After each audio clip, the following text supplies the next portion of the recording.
I think that Robert Perry is a scholar of A Course in Miracles. Full stop. Okay? And I really enjoyed my time with him in Boston and my interpersonal exchange with him when I was recovering from 2 brain surgeries. So I read an article years ago called Life is But a Dream by Robert Perry. And if you go to the Circle of Atonement and put that there, Life is But a Dream, or Google it and put Robert Perry or the Circle of Atonement, and I'll put it on the video as well, the link to this. It's a very powerful summary of the principles of A Course in Miracles. I'm going to stab it a little bit today, put my toe in it temporarily, and try to show to you what's really happening in the dream state. What is actually producing the dream state that we are experiencing right now in time and space. Okay. I want to begin I want to help you to remember what I keep repeating over and over and over again. The miracle establishes that you dream a dream and that its content is not true. This is an essential step in dealing with illusions. And the second reference from A Course in Miracles as well. Nothing at all has happened, but that you have put yourself to sleep and dreamed a dream in which you were an alien to yourself. Boom! Right? This is from A Course in Miracles. I'll repeat it. Nothing at all has happened, but that you have put yourself to sleep and dreamed a dream in which you were an alien to yourself. All right. So, I want you to remember this here from A Course in Miracles, and it'll be more understandable to you when I show you of why you are dreaming a dream right now. What's producing it? Idols are interposed between your judgment and the penalty it brings. So if you've got a piece of paper or a note or whatever, follow me on this one, okay? Aphasia. Concentric circles. Okay. That's 3 concentric circles. Okay. On the outward, actually, let's start with this. Put you, the dreamer.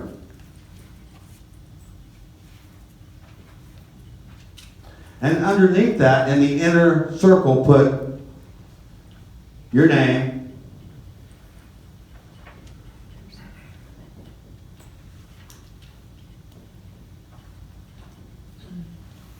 judger. Put judger right under this. And by the way, if you want a more explanation of what I'm trying to convey to you, go to the article from Robert Perry, okay? In the second circle, put idols.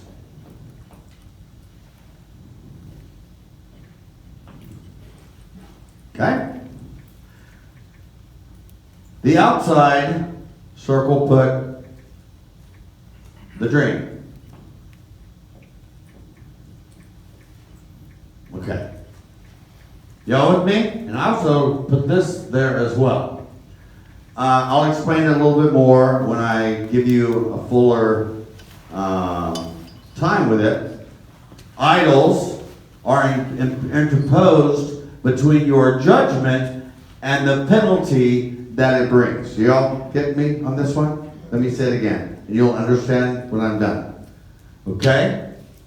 Idols are interposed between your judgment and the penalty, the dream that it brings. The dream of fear, the dream of suffering, the dream of judgment. You all with me? Say yes? Yes. Okay.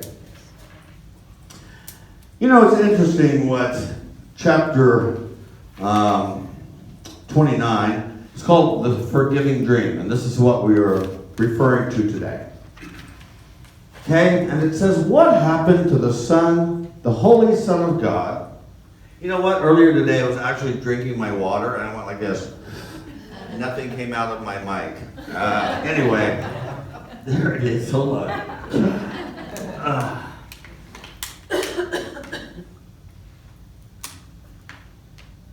Dan, this is what happens when you ask me to speak for 4 hours. Okay. All right. Okay. From chapter 29, the forgiving dream.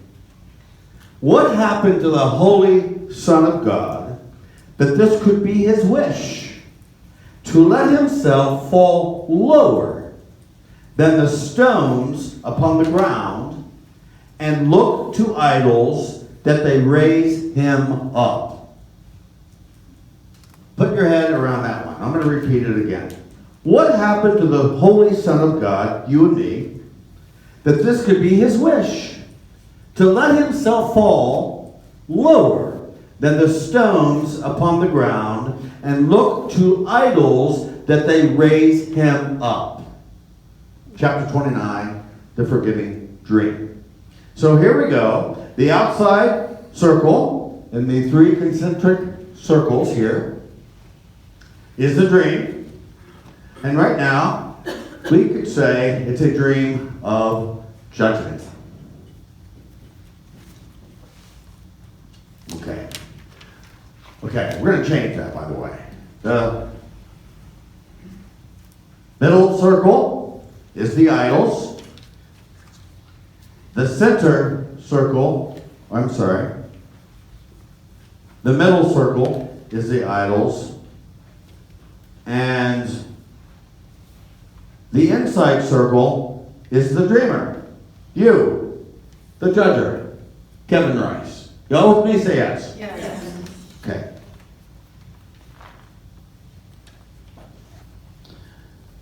Remember, it is your responsibility to admit your responsibility as a powerful and potent holy daughter or son of God, and not dismissing it at all. Okay. So, let's talk about the inner circle here. You remember that statement from A Course in Miracles? I have done this thing, and it is this that I will undo. That admits one thing for me, right?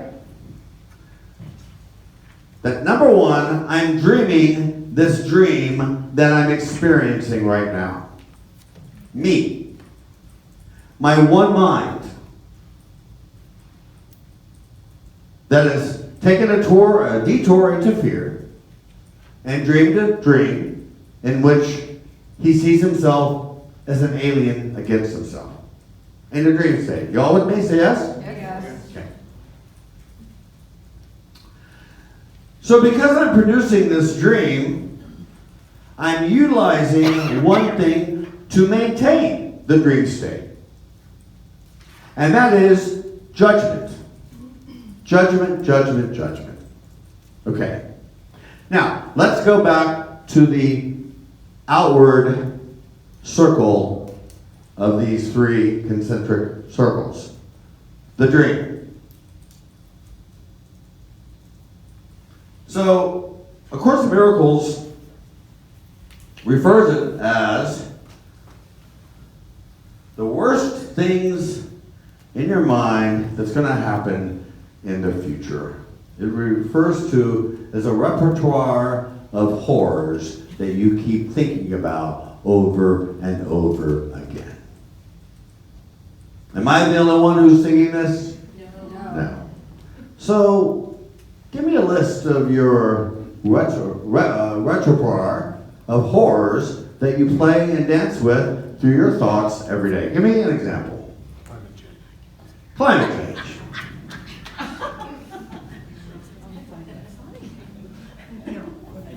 Okay. What else? Death. Okay. Give me another one. Health. Huh? Health. Health? How about cancer? That's the repertoire of horrors. Health is the opposite of that. So, Alzheimer's. okay, so we'll say Illness. illness. Good. Okay. What else? War. War. Okay. Greed.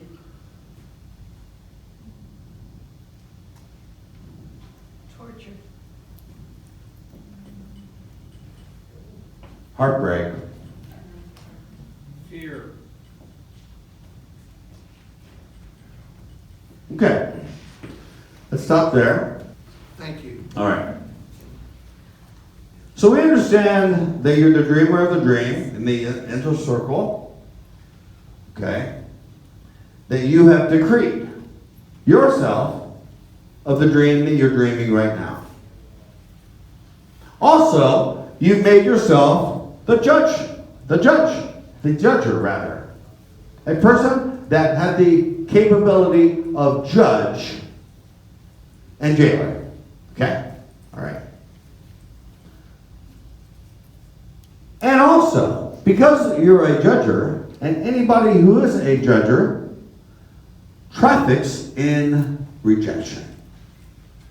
I love you, Carol, but I can't stand Mike or Joe. Right? I include and accept Carol, but I reject what I do not like. You see? Okay. All right. So, let's go back to the idols. We went to the dreamer circle, right? On the outside, the dream. Okay. Let's talk about the idols in the middle of the middle circle here. The idols is nothing more than a cushion, a buffer, as Robert Perry says, between me, the judger, and the dream of judgment that I'm seeing myself in.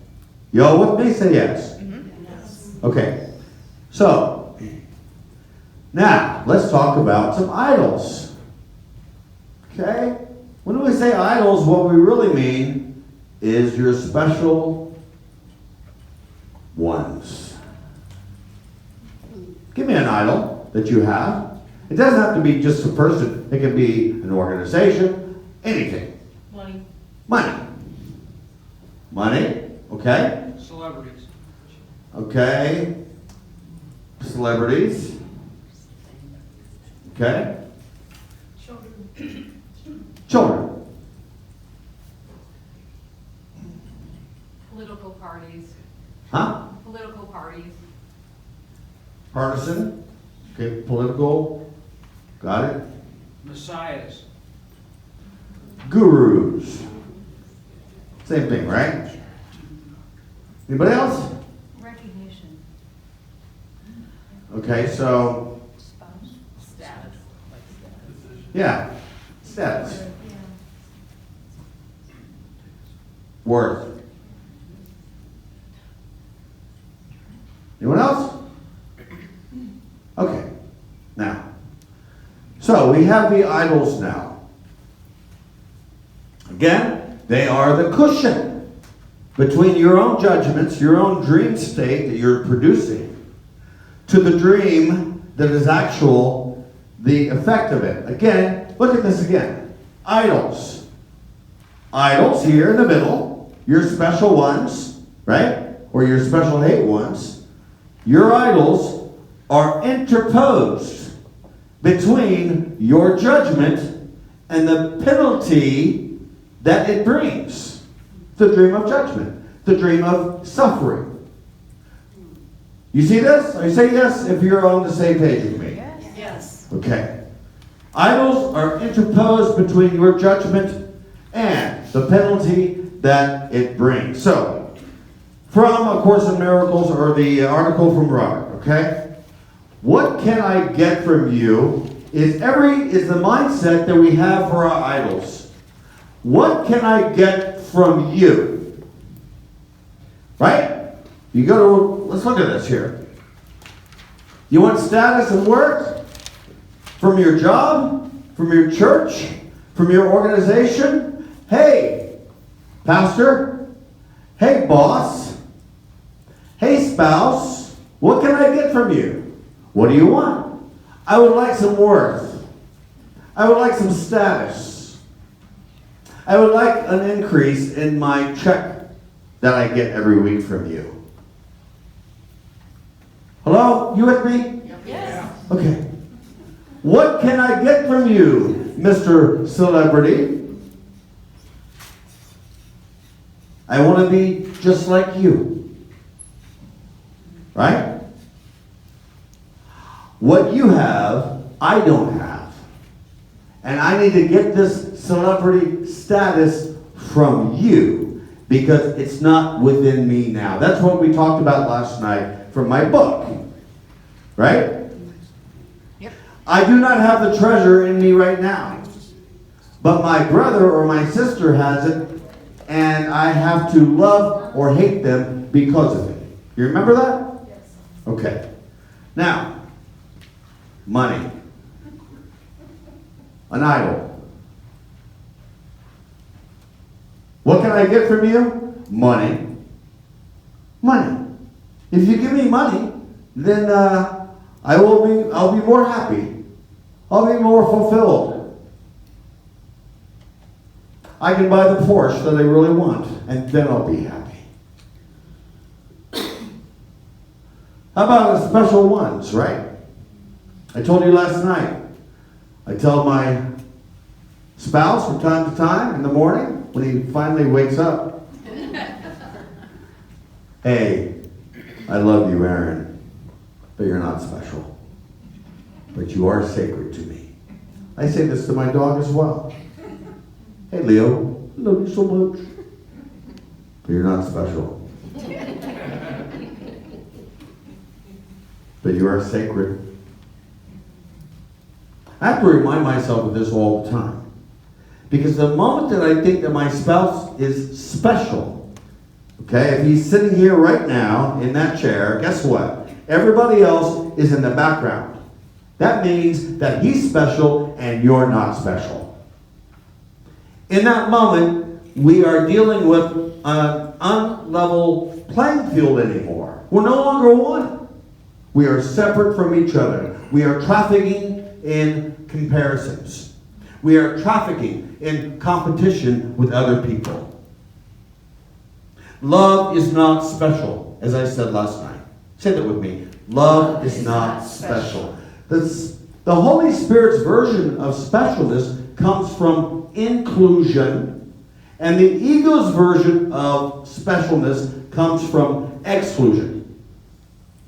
It comes from rejection. And this is what we said about the judger. The judger is all about trafficking in rejection. Okay? So, you know with the special ones, of Course in Miracles, this is why your special love relationship will eventually turn into your special hate relationship. Because you've asked this person to give something to you, your worth, your money, your status, okay, that they were never intended to bring to you. Y'all with me? Say yes. Yes. So they become what? Your special hate relationship. Yeah, I'm married to this guy, but boy, he can be annoying. He can be a pickle. Why? Because he has not fulfilled my expectations of bringing me happiness. Most relationships are two sets of expectations coming together to live in frustration. All under the banner of love. That's a crying shame. Children, parents, look, I have difficulty in raising my freaking dog. a French bulldog, and loving it, and my 2 cats, Bitty Kitty and Nina, who are also a pickle. And I wonder to myself, boy, how does a person even raise children? I can barely raise a dog and 2 cats. Okay? And so, I wondered how my mother raised 6 children with 3 half children as well. So children become idols to you, special to you, because you birthed them. You are giving to them your imprint for their future existence in this world, right? And so therefore, they have value to you. Yes. Okay, now, I can just show you my experience with my mother and she was pure love and light with my family. But I can tell you that what she thought that she was going to get from her children was quite different than she envisioned. You guys have the same experience with your children? Yes. Yes, I love my children, but you know what? I kind of want this kind of kid. That kind of child. You know? I'm sure that my father, when he raised me and said, man, I really wanted a guy who loved football, soccer, swimming, getting on a motorcycle every day with me. And what he gets?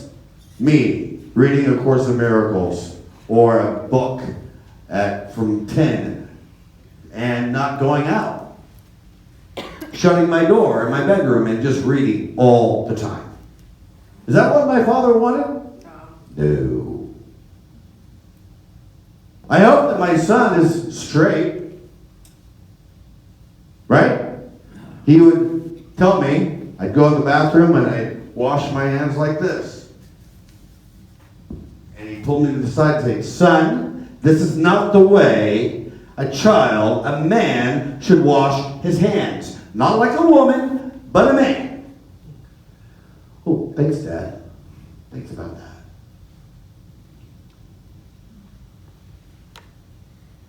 Hello? Yes. You've had your own experiences about this, right? Los Angeles invited me to have a TV show in LA when I was like 20.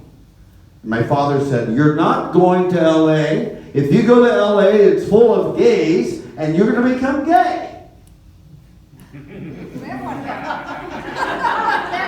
Good luck with that, Dad. I didn't go. All right? So what? I was his special idol, special love, until I turned on him and became his special hate son. Political. Okay, let's talk about the political here. Do not mention names. I do not traffic in politics. I don't. Especially publicly.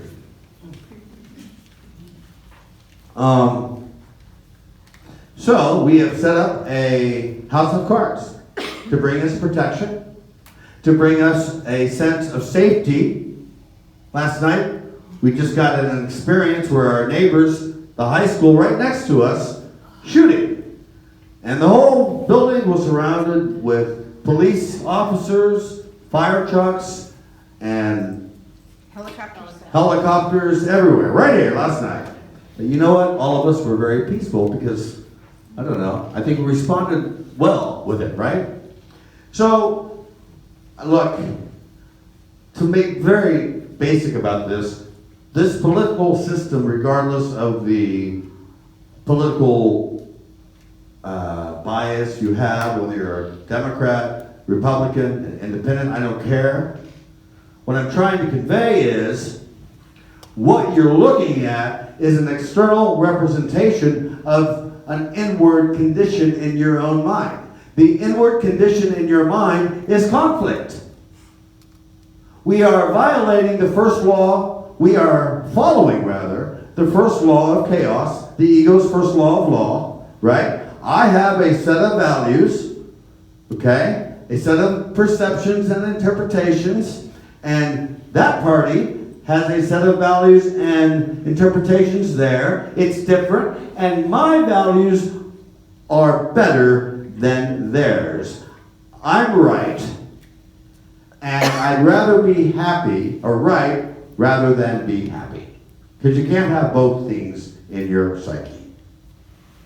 So I'd rather not allow the political system to run me or hook me in any way. I do not want to be alarmed. I do not want to be disturbed by the ups and downs of a house of cards. Period. Y'all with me? Say yes. Yes. And finally, someone put the guru. Listen to me. I have met a lot of personal relationships with people that are popular in A Course in Miracles. I've had celebrity coming to my house, offer me things and so forth. And here's the thing. This whole notion of celebrity is total your BS. Your belief system. That this person, this celebrity, has everything that he or she wants. They've got it together. But when you meet them, they don't have it together. They don't. So the moment that you meet a celebrity, you're going to see the reality, okay, the raw version of it. Because all you are interacting with is an idol. What is an idol? Is a false self-image that you have raised, put it on a pedestal, and ask this person to give something to you, fulfillment, that they were never intended to do. The savages set up gods to whom they pray, and they will punish them when those gods do not answer their prayers, as Chernev once said. You're asking them to be a source of salvation. We are seeking for salvation in separation. You all with me? Say yes? Yes. Okay. So, Robert Perry says these special ones, these idols, have three functions. The function one is to protect us from the dream. If I'm trafficking with my specialness and my beautiful friends and my best friends and my gurus and my books and my money and my bank account, it will protect me from the dream itself. It will protect me from the fact that I'm actually dreaming a dream. It actually will convince me that I'm not the dreamer of this dream, but I'm the dream itself. You see the difference? Okay. The second function of the idols is to protect us from our own judgments. So if I'm sitting with Natalie, for instance, right? We're in the car together, right? And we're sitting there, and we're married, right? Don't tell my spouse this. Okay. And we're having a good time. And all of a sudden, I'm upset about a coworker. And I say to you, you know what? This coworker I'm having to sit right next to the cubicle, and I just cannot stand her. All she does is she cannot stop talking all day. And Natalie says to me, you know, you're absolutely correct, Kevin. You know, I have the same guy in my workshop who he can't stop judging other people. He's just a jerk all the time. So the function of Natalie is to affirm to me that I'm not just judging right now. She is in agreement with me about my judgment.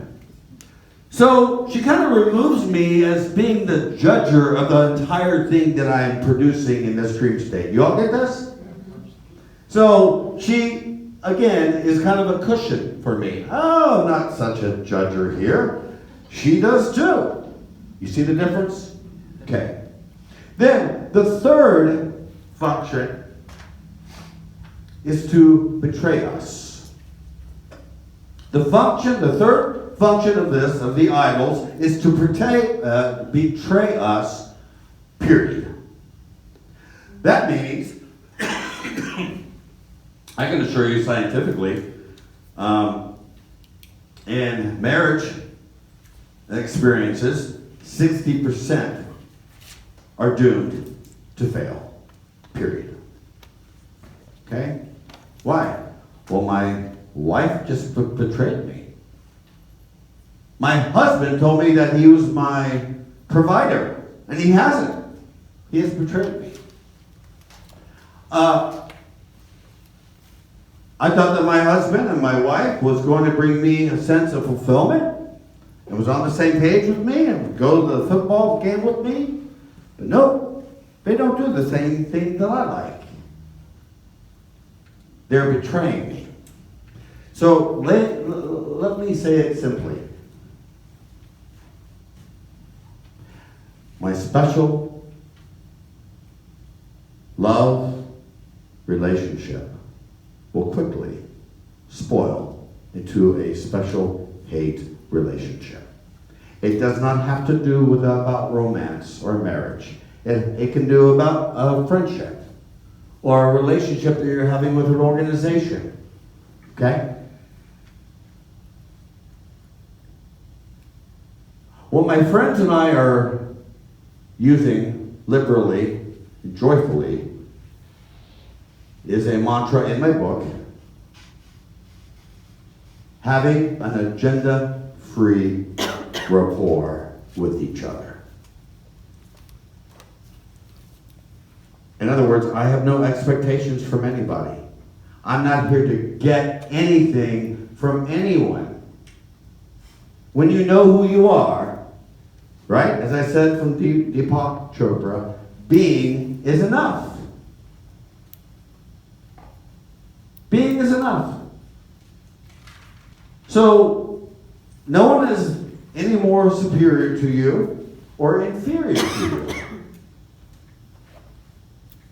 And then you don't have to get value or getting proven from them, because you're aware of your own infinite worth. You are awakened to the infinite light that you are.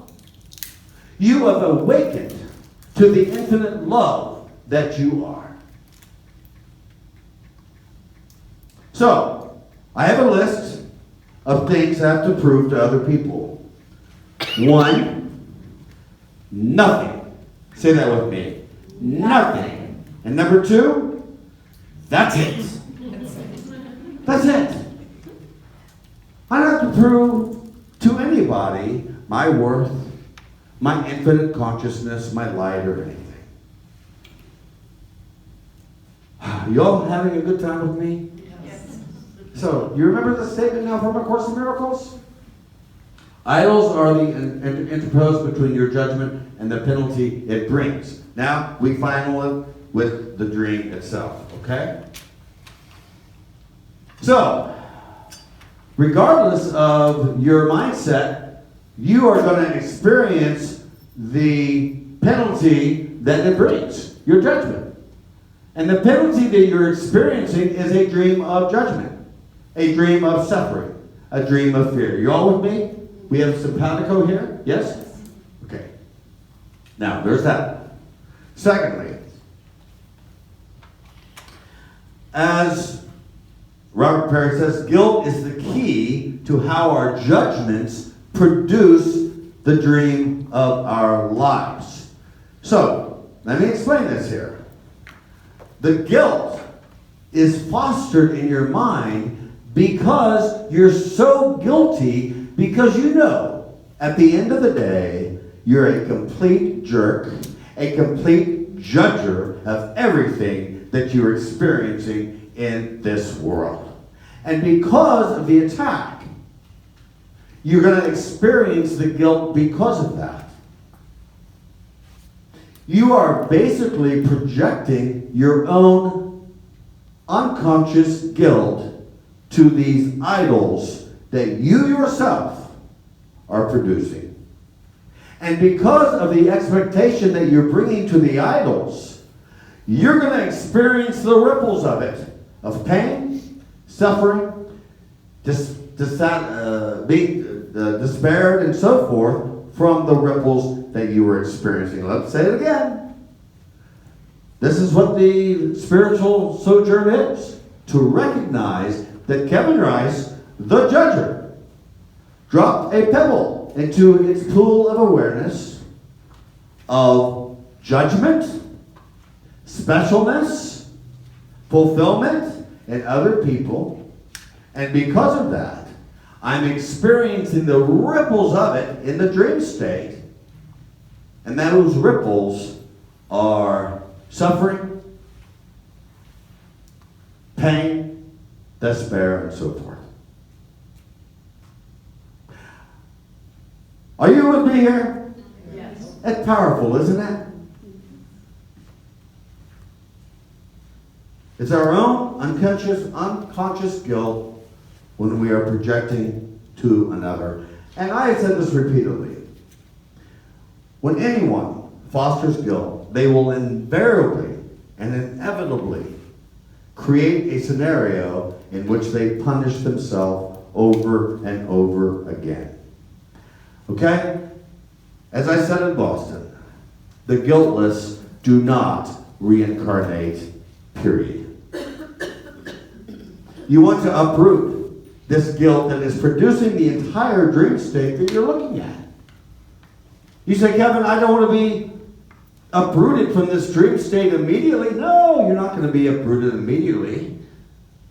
But once you recognize that you're the dreamer of the dream, not the dream itself, when you begin to suspend judgment, today I will judge nothing that occurs. One of the lessons in the Course in Miracles. Today I will judge nothing that occurs. Say that with me.